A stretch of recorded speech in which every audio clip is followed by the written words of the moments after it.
Hello, everyone, and welcome back to Daily English Talk Today, where learning English is easy and fun. My name is Emma. And my name is Jack. On this channel, we help you practice real English in a simple and fun way.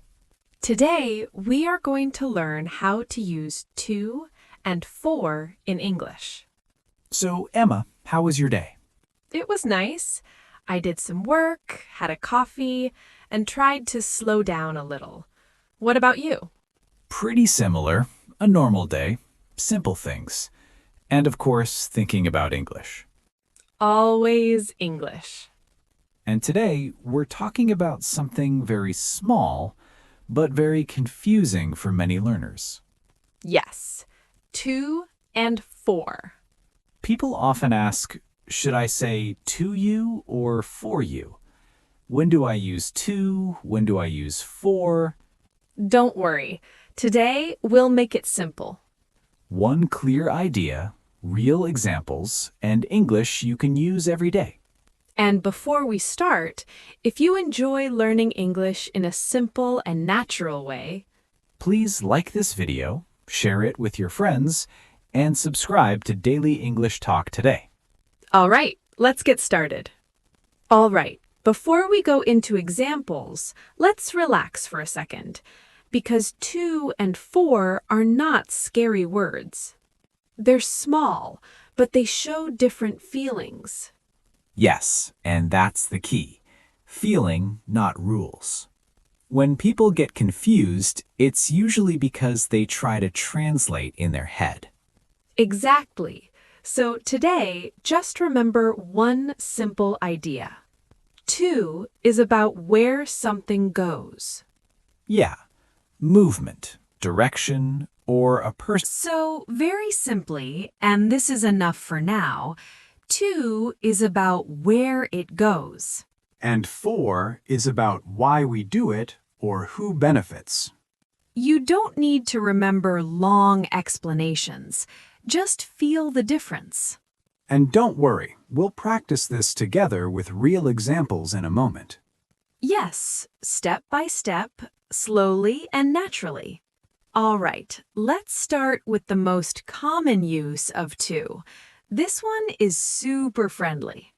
To is about direction, where you're going. Yes, think about movement. Your body moves, your mind moves.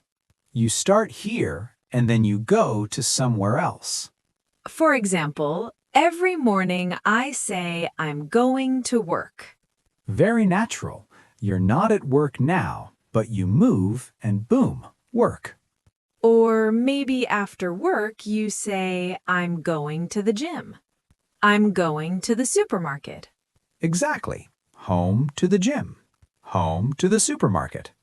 Let's try another one. She walked to the bus stop. You can really see it, right? She's here, walking, and she arrives to the bus stop. Yes, to helps your listener see the movement. And it's not only short distances, big trips too. Right, we're flying to Sydney. We're traveling to Japan. Wow, big movement. Different city, different country. Still, too. So remember this feeling. You start in one place. And you go to another place. Here's a fun way to say it. You move from here. To there. That's it. No grammar stress. Just movement. If you can draw an arrow in your head, to is probably correct. And don't worry, in the next parts, we'll show you to with people too. Yes, because English loves movement, even when it's invisible. All right, now let's take to one step further. It's still the same idea, movement, but this time the destination is a person. Yes, not a place, a person. Something moves to someone. For example, I gave the keys to my brother. Perfect. The keys move from you to your brother. You had the keys, now he has the keys. We can see the movement. Let's try another one. She sent an email to her boss. Even though you can't see the email, your brain still feels it moving. The email moves from her laptop through the internet and finally to her boss. Exactly. Now this one is very common in conversation. Can you explain this to me? Yes, the idea, the information, the meaning, it moves to you. So it's not only physical things. Words move. Ideas move. Advice moves. Messages move.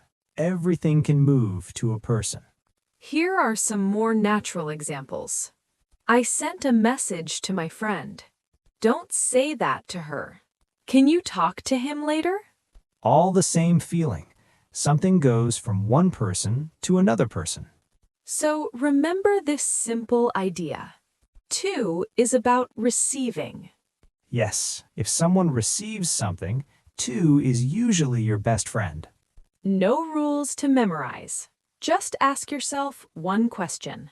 Is something moving to a person?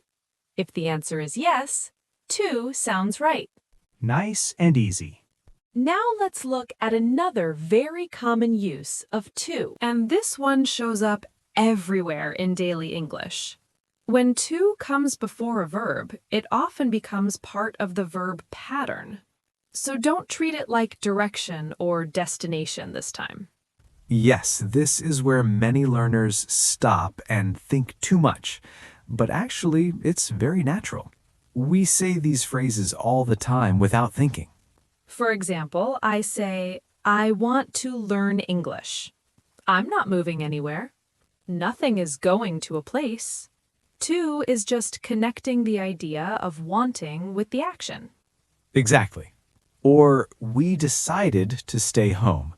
Again, to is not about movement. It's just part of how the verb works in English. You also hear, I need to call her. He tried to explain. She wants to improve her English. These are all very normal, everyday sentences. So here's the relaxed way to think about it.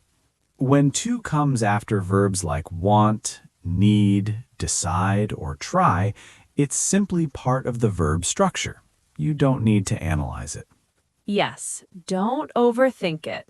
If it sounds natural, it usually is. Listen to how people speak. Copy the pattern and use it slowly. And the more you hear these patterns, the more automatic they become. So remember, sometimes to shows direction, sometimes it shows a receiver, and sometimes it's just part of the verb. And all of that is normal English. Jack, can I ask you something? When you hear the word for, what's the first question that comes into your mind? Honestly, why? Every time. Why are we doing this? Why does this thing exist? Yes, exactly. And that feeling is so important. For is not about going somewhere. It's about explaining the reason behind something. Right. Like if I see a button and it says, this button is for emergencies, I don't imagine the button moving. I just understand its purpose. Same here. The word for quietly tells me, hey, this is the reason. This is what it's made for. Let me try another one. If you say, I'm studying English for my job, I immediately understand why you're studying. It feels clear. Yes. And notice how natural that sounds. You're not thinking about grammar. You're just explaining your life. Exactly. Or when someone says, we stopped for lunch, I feel the reason right away. Hunger, food, a break. Yes, lunch is the reason. That's why for sounds so comfortable there. So maybe the best way to remember for is not with a rule, but with a feeling. I agree. When your sentence is answering why, for usually fits perfectly. No pressure, no memorizing. Just listen to your meaning. And let the word for do its job. Jack, let me ask you another question. When you give someone a gift, what do you usually say? I usually say, this is for you. It just feels right. Yes, exactly. And when you say that, you're not talking about movement, you're talking about who benefits. Right. The gift exists because of that person. It's meant to make them happy. So when I hear for, I often feel kindness, care, someone thinking about someone else. That's a really nice way to put it. Like when people say exercise is good for your health. Health benefits. You feel the positive result. Yes, nothing is moving there. It's just about the effect. Who or what becomes better. Let me try another one. I booked a table for my friends. Exactly. They're the reason. They get the benefit. So if someone is helped, supported, or gets something good from the action, for sounds very natural. I agree. When your sentence answers the question, who is this helping, for usually fits. And again, no grammar stress, just meaning and feeling. Yes. English becomes much easier when you trust that feeling. Jack, here's another situation where learners often pause and think too much. Time. Yes, especially when they want to talk about how long something lasts. Exactly. When you say, I've lived here for 5 years, You're not talking about a place you're going. You're talking about time passing. Right. 5 years is not a destination. It's a period. You feel the length of it. And the same feeling in we waited for a long time. You can almost feel the waiting. The minutes slowly going by. Yes, nothing moves there. You're just describing how long the situation continues. So when you talk about duration, for sounds natural. It connects the action with the time it lasts. And that's why we don't use to here. You don't wait to 5 years. You don't live to a long time. Exactly. For is comfortable with time. It helps your listener feel the length. So again, no rules to memorize. Just listen to what you're really talking about. If it's about how long, for usually fits. All right, Jack. This is the part where many learners suddenly say, "Oh, now I get it." Because here, the situation looks the same, but the feeling is different. Yes, and that's why people get confused. They see the same words, the same people, but English is listening to meaning, not just words. Let's start with a very clear example.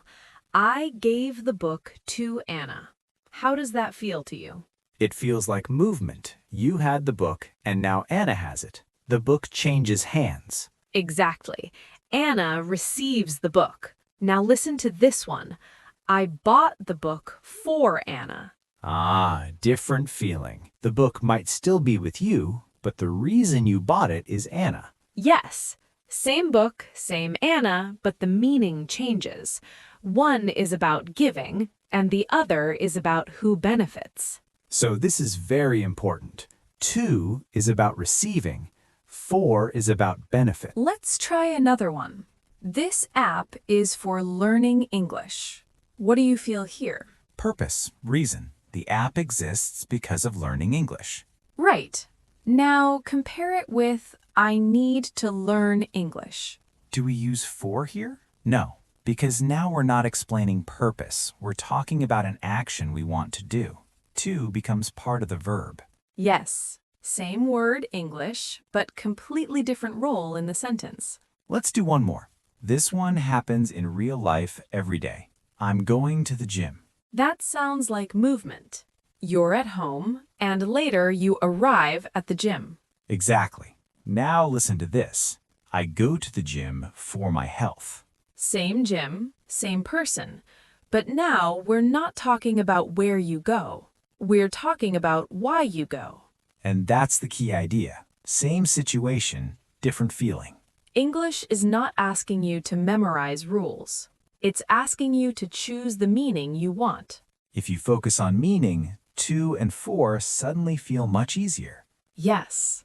Slow down. Listen to your sentence. Ask yourself what you really want to say. And then the right word usually appears naturally. Jack, can we talk about mistakes for a moment? Because this is where many learners start to feel nervous. Yes, and honestly, they really don't need to. 2 and 4 are confusing for almost everyone at some point. Exactly. For example, many learners say, I explained it for him. And I understand why they say that. Right, because they're thinking about helping him. But the feeling of explain is giving information to someone. Yes, the information moves to the person. So the natural sentence is, I explained it to him. Another very common one is when people want to be kind and say, this is to you, when they mean a gift or something nice. Yes, and again, the feeling matters. If it's about benefit, care, or kindness, English usually chooses for. So we say, this is for you, and it sounds warm and natural. But here's the most important thing. Making these mistakes is completely normal. Even advanced learners mix this up. Even native speakers sometimes pause and think. So don't feel bad. Mistakes are part of learning. They show you were trying. And every time you notice the feeling behind the sentence, you get a little better. Exactly. English grows slowly, and that's okay. All right. Let's make this super simple. Yes, if you remember just one thing, this is enough. When you use to, quietly ask yourself, where is it going, or who receives it? And when you use for, ask yourself, why am I doing this? Or who benefits? That's it. 2 questions. No translating in your head. Just feel the meaning and let English flow. All right, Jack. We've talked a lot about to and for. So now let's try a short story and feel them naturally. Yes, I like this. Real stories make it easier to remember. Yesterday, I saw you preparing something. Were you getting ready for a birthday? Yes, I was. I prepared a gift for my best friend. Oh, that's really nice. What kind of gift was it? It was something small but meaningful. And later, I gave the gift to her in person. That sounds perfect. Did you also send her a message? Yes, I sent her a message to remind her about the appointment. Right. A message to someone and a reminder about something. Exactly. And of course, I'm still learning English for my future. Same here. We're all doing this for a reason. And this morning, I said I'm going to work. And I went to the gym for my health. See? To a place. For a reason. Exactly. Everyday life. Everyday English. Say it slowly. Use it naturally. And it starts to feel easy. Yes. That's it. No stress. Just real conversation. All right, Jack. Let's quickly wrap everything up. Yes. First, to is for direction, for receiver, or when it's part of a verb, like want to, need to, decide to, or try to. And for is about purpose, benefit, or duration. Same sentence, same words. Different feeling. Exactly. If something moves to someone or somewhere, use to. If you're talking about why, who benefits, or how long, use for. No need to memorize everything. Just listen, feel it, and use it naturally. All right, friends. Now it's your turn. Yes. Try making your own sentence using to or for. It can be about anything in your life. Giving something to someone, doing something for a reason, or even about time. Write your sentence in the comments. We read all your comments and love seeing your English practice. Don't worry about mistakes. Just have fun and try to use to and for naturally. Yes, this is your chance to practice and speak English every day, even just a little bit. Remember, friends, English doesn't need to be hard. You don't need perfect grammar. Just listen, repeat, and use it a little every day. Like, share, and subscribe to Daily English Talk today. And even 5 minutes of practice every day helps you improve a lot. Yes. Keep going Have fun. and speak English naturally. Bye. See you next time. Thank you so much for joining us and learning English with our channel.